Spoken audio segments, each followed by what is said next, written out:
According to forbidden texts, 8 souls entered Noah's ark, but 9 came out at the end of the flood. The hidden tradition speaks of a stowaway passenger who was never invited, but who was absolutely necessary. Today you will discover who or what traveled in secret for 40 days and 40 nights in Noah's ark. What they have told you about the universal flood is incomplete, and the truth will change your perspective. The Bible mentions Noah, his wife, his 3 sons, and his 3 daughters-in-law, 8 people in total, not one more. However, Gnostic and apocryphal manuscripts insistently speak of an additional presence in the ark. Some texts call it the shadow that was not invited, others the dark passenger of the ark of salvation. Could it be true that something evil survived the divine judgment hidden among the saved animals? Ancient Jewish tradition suggests that this entity was one of the fallen angels in disguise. Other apocryphal texts go further and claim that it was a Nephilim, a giant son of angels. Let's remember that the Nephilim existed before the flood, born from the union between fallen angels and women. These hybrid beings, half celestial and half human, dominated the earth with violence and corruption. The purpose of the flood was precisely to eliminate the genetic corruption introduced by the fallen angels. So how could a Nephilim have survived if the flood was designed to destroy them all? The answer lies in the Dead Sea Scrolls and in extremely ancient Jewish oral traditions. According to these sources, a cunning Nephilim understood Noah's warnings months before the final flood. This being would have used its partially angelical nature to transform itself or hide among the animals. Some versions say it took the form of a serpent, the same symbol that had tempted Eve in Eden. Other traditions claim that it camouflaged itself as a clean animal to ensure its entry into the sacred ark, the Gnostic text. The secret apocalypse of John mentions that Noah took more than he knew to the ark. This cryptic phrase has intrigued theologians for centuries. What exactly does more than he knew mean? In Gnostic cosmology, the ark represented a microcosm of the complete universe after purification. For this microcosm to be functional, it needed to contain both light and darkness in balance. However, there is an even more disturbing interpretation that connects directly with the purpose of the flood. Some texts suggest that the 9th passenger was not a Nephilim, but something much more ancient and powerful. Kabbalistic traditions speak of Samael, the angel of death, traveling hidden in Noah's ark. Other versions identify the stowaway passenger as Azazel, the fallen angel who taught weapons to humanity. But the most extreme version claims that it was the adversary himself, the adversary in pure animal form. The theological question that arises is devastating. Why would God allow evil to survive judgment? The answer lies in the concept of free will, the most sacred gift that God granted to the human being, without the existence of evil as a real option. Free will becomes an illusion without meaning. If only good exists, choosing good has no moral merit. There is no virtue in the absence of temptation. Then, the dark passenger was not a mistake or a flaw in the divine plan, but an essential part of it. The flood eliminated the physical corruption of the Nephilim. But the principle of evil had to remain spiritually active. Noah built the ark following precise divine instructions. 300 cubits long, 50 wide, 30 high. 3 floors contained compartments for each animal species, provisions for more than a year, and family rooms. But the apocryphal texts mention that Noah discovered compartments that he had not built after the flood. Empty spaces between the gopher woods, as if something had been there and then had mysteriously disappeared. The Book of Jubilees speaks of Noah finding strange marks on the 3rd floor of the ark, footprints that did not correspond to any known animal, as if a being of great size had walked there. Ancient Ethiopian traditions tell that Noah heard voices during the nights of the flood, voices that were not human. His sons asked him about those sounds, but Noah told them it was just the wind hitting the wood. However, the patriarch knew the truth. There was something else in the ark, something that watched and waited patiently. The Armenian text, History of the Patriarchs, describes a crucial moment during the 40th day of the flood. Noah woke up and saw a dark figure at the end of the hallway of the 3rd floor, motionless, staring at him. When he lit a lamp, the figure disappeared like smoke, leaving only a smell of sulfur in the air. The next morning, Noah found some small animals dead without apparent cause, as if they had been touched by something. The texts suggest that the dark passenger fed on the vital energy of lesser creatures occasionally, but never touched humans or the animals necessary to repopulate the earth after the flood. The Apocalypse of Abraham mentions that the fallen angels tried desperately to climb onto the ark before the flood. They were violently rejected by the guardian angels who protected the entrance under direct orders of the Most High. However, one of them, the most cunning, was already inside weeks before the closing of the door. This fallen angel had temporarily renounced his celestial form to inhabit a pure animal body. The strategy was brilliant. God had ordered to save the animals, and technically now he was an animal. When the waters began to recede and the ark rested on Mount Ararat, something changed inside. The animals that had been calm for months suddenly showed signs of agitation and extreme fear. Noah attributed this to them feeling firm ground again, but the reality was more sinister. According to the texts, the dark passenger was recovering its true form, and the animals could perceive its evil essence emerging. That day Noah opened the door of the ark and released the raven first. The texts describe something extraordinary. The raven, instead of looking for dry land as expected, flew in circles over the ark for hours, as if it were watching so that something inside would not escape, or maybe waiting for something specific to come out first. Rabbinic traditions explain that the raven was cursed by Noah for not fulfilling its exploration mission correctly, but alternative versions say that the raven perfectly fulfilled its true mission, to guard the exit of the contained evil. When finally the dove returned with the olive branch, Noah knew that they could definitively disembark safely that day. While the families and the animals came out orderly, something else came out without being seen by anyone. Gnostic texts describe a formless shadow that slid among the animals towards the forests of Ararat. This shadow carried with it the seed of forbidden knowledge that the fallen angels had shared before the flood.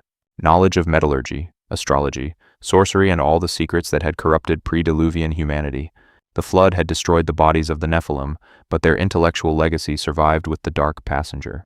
This would explain why, generations after Noah, references to giants appear again in the Bible. The Nephilim that Moses and the Israelites encounter in Canaan, how could they exist after the universal flood? Traditional theology suggests a second incursion of fallen angels after the flood, repeating the original transgression. However, the apocryphal texts propose that there was never a second incursion, but continuity through the passenger. The dark passenger would have preserved the genetic knowledge or the ability to manifest these hybrid beings again. Cultures all over the world have parallel myths about entities of evil surviving global cataclysmic floods. In Mesopotamian mythology, Utnapishtim carries in his ark the spirit of Tiamat, the goddess of primordial chaos. Norse legends speak of Loki hiding during Ragnarok to emerge in the new and renewed world. Hindu mythology tells how Manu saves the animals, but also the cosmic serpent Vasuki without knowing it.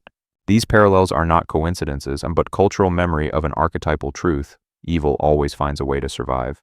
Folklore scholars call these entities tricksters, the deceivers who transcend the purifications of the world. They represent the principle of necessary chaos that balances order, the darkness that defines light by contrast. In Jungian psychological terms, the dark passenger is the collective shadow of humanity that cannot be eliminated. Jung affirmed that integrating the shadow, not destroying it, is the path towards individuation and spiritual totality. From this perspective, God allowed evil to survive, because destroying it would be destroying the possibility of moral growth. The Book of Enoch, a fundamental apocryphal text, describes in detail the rebellion of 200 fallen angels on Mount Hermon. These angels, called the Watchers, descended and took human wives, fathering the Nephilim of great stature, Azazel. A leader among them taught men to manufacture swords, knives, shields, and armor for war. Other fallen angels taught cosmetics, spells, astrology, and the art of observing the stars to predict the future. This contamination of divine knowledge in unprepared human hands resulted in massive planetary violence and corruption. Genesis 6:5 says that God saw that every intention of the thoughts of the human heart was only evil. The flood was the divine answer, but the Book of Enoch adds a detail that the canonical Bible omits: before the flood, God sent archangels to chain the fallen angels in places of darkness until the final judgment. So, if the fallen angels were chained, how could one have entered Noah's ark without being detected? The answer lies in the concept of relative time in spiritual dimensions, according to ancient esoteric theology. The chaining occurred on a spiritual plane, but on the physical plane there was a temporal window before its effect. During that window, a sufficiently cunning fallen angel could anchor himself to the physical world through complete transformation into an animal. By renouncing his angelical nature and taking material form, he would escape the spiritual chaining destined for him. This is the interpretation given by Kabbalistic commentators to the enigma of the ninth passenger of Noah's Ark. The Jewish Aggadah text mentions that Noah took with him the giant Og, who survived by clinging to the exterior. But this version differs. The passenger was not outside, enduring the waves; he was inside, completely hidden and camouflaged. The difference is theologically crucial. Og survived by physical force, the dark passenger by cunning and supernatural transformation. During the 150 days that the waters covered the earth, only the ark floated in an ocean of death. Inside that ark, 8 righteous humans, pairs of clean and unclean animals, and something that should not be there. The texts describe that Noah occasionally felt an inexplicable presence, especially during moonless nights in the flood, a feeling of being watched from the shadows by eyes that did not belong to any known animal staring at him. His sons Shem, Ham, and Japheth also reported recurring nightmares during the journey in the floating ark. Dreams where a faceless figure whispered secrets to them about the future, about empires that would fall and blood. Noah told them it was just the stress of confinement and the magnitude of the judgment they were witnessing outside. But in his private prayers, the patriarch asked God about the presence he felt insistently. According to the Testament of Noah, a fragmentary text, God answered him, "What must remain will remain for balance." This cryptic answer tormented Noah for years, even after planting his vineyard on the renewed earth. The incident where Noah got drunk and was left naked could have a deeper meaning according to these alternative interpretations. Some exegetes suggest that Noah drank to forget what he had experienced in the ark. Truths too heavy. Truths about the nature of good and evil, about how God allows both to exist for impossible reasons. When the dark passenger finally left the ark on Mount Ararat, it carried with it more than ancient forbidden knowledge. It carried the certainty that renewed humanity would fall again, because the fall is inherent to free will, generations later. When Abraham, Moses, and the prophets walked the earth, the legacy of the passenger remained active. Each choice between good and evil that humanity faces is evidence that the cosmic balance continues. The Nephilim, who appear in Numbers 13 and 33 when the spies explore Canaan, are the physical echo of that survival. We saw giants there, sons of Anak, race of the Nephilim, and we were like grasshoppers before our eyes, they reported. How could Nephilim exist after the flood specifically destroyed all of them without any exception? The apocryphal texts offer a darker and more disturbing answer than traditional genealogical explanations. The passenger of the ark not only survived, but ensured that the seed of the fallen angels persisted not necessarily through direct reproduction, but through the transmission of the knowledge of their original creation. This knowledge would allow that, under certain conditions, under certain rituals, hybridization would manifest again on earth.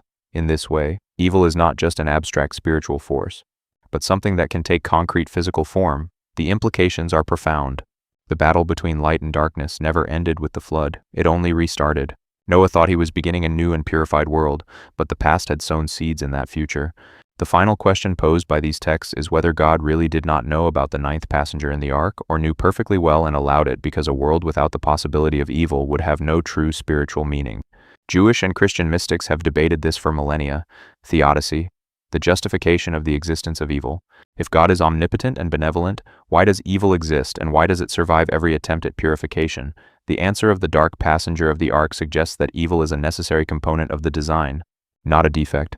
Without real temptation, without authentic danger, virtue becomes automatic and, therefore, lacking in genuine moral value. The hero is only heroic when facing true villains. The light only shines because there is darkness to contrast. This is the central paradox of existence. We need that which we must most resist to truly be ourselves. Noah's ark, then, was not just a vehicle of physical salvation from the destruction of the flood. It was a microcosm of the moral universe where purity and corruption, light and shadow forcibly coexist.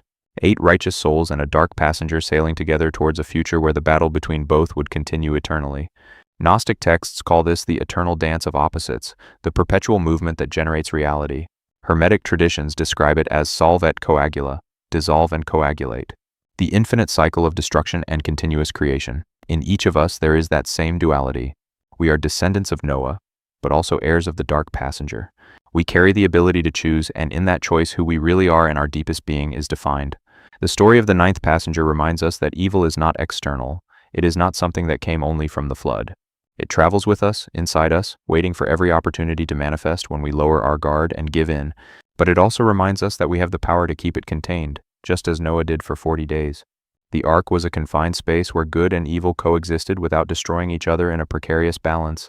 Our life is that ark, and each day is one more day of the flood that we must navigate with wisdom. The Nephilim represent the extreme manifestations of evil, but the dark passenger is something even more subtle and dangerous.